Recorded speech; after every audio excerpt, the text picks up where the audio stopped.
আর মক্কায় গেলে হয় না রে হয়, মায়ের মনে কষ্ট দিলে যত টাকা খরচ করো সব যাবে রে বিফলে। আমার গোপর চিস্তি বলছে রে সবাই রে, ভক্তি আগে করো বাবা মায়ের পায়ে, কারণ সে মা যদি জন্ম না দিত আমি তোমারে পাইতাম কেমনে। ঠিক না বাকি?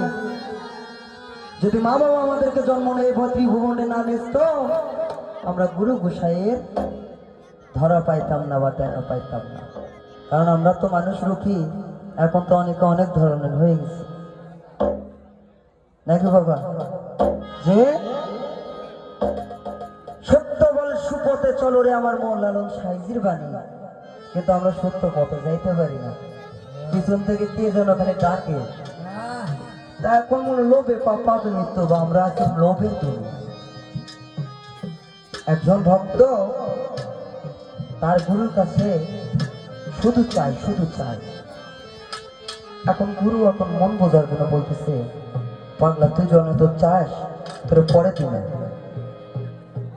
তা একজন ভক্ত হয়ে সঙ্গতে একজন মিলন হয়, ভক্ত হয়ে গেছে বলে ভাই গুরু তোমারে দেয় আমরা দেয় না কেন?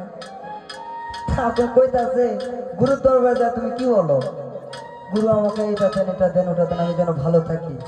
তাকে ভক্ত হবে জীবনে কি তুমি বলছিলে গুরু আপনি কেমন আছেন? আল্লাহ আমার গুরুর জীবন যেন ভালো হয়। কয় না কয়নি, কয় এইটা কি বুঝতে বাবা। সেখান থেকে তাহলে কাছে মার্জনীয়